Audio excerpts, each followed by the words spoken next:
Finally, there is one last option which is used for determining your storage.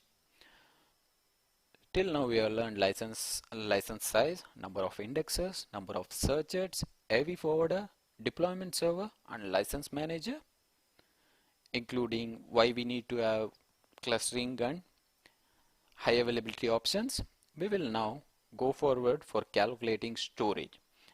The storage is the important part of your indexes, and the storage should have always greater than 1200 IOPS.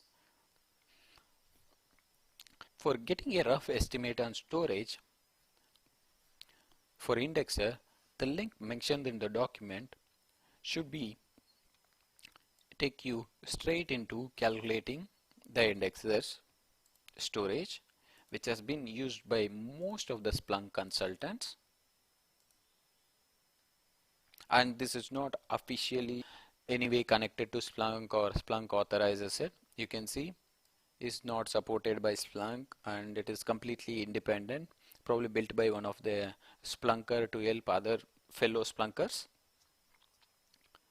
This is a very good site for getting a rough estimate of storage per indexer. When I say rough estimates, it's accurate like 80-90%. That's not like complete rough.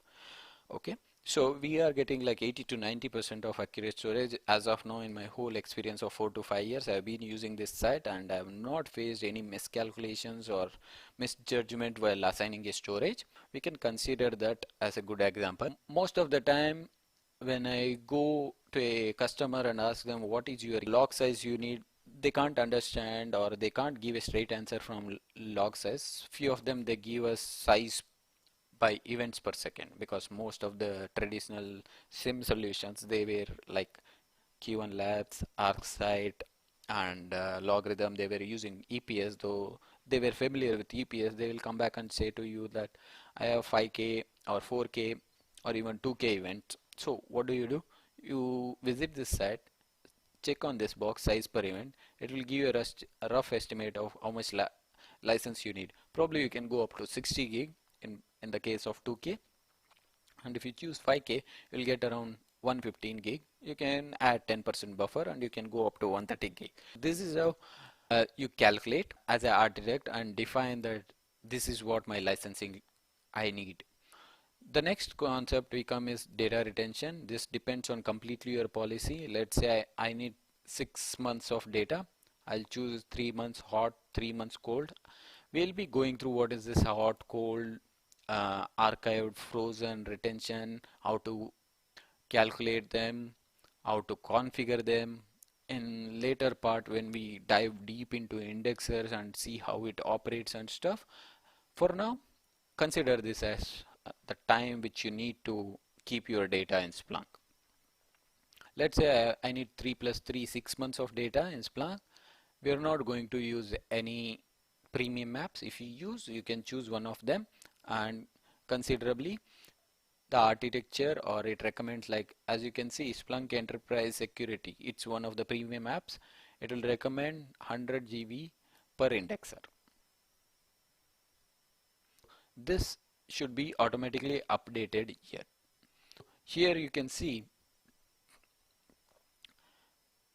it says it requires 5.1 TB storage per indexer.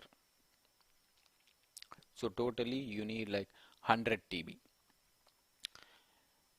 So here it is saying we need only one indexer, because if you choose Splunk Enterprise, it says maximum volume per indexer you can go up to 100 GB. We'll choose without anything.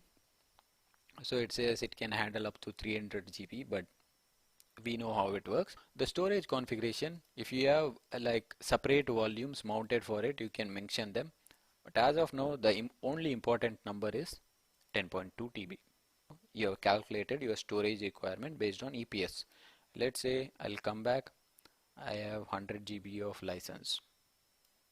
I need 6 month retention. I'll come back here and check.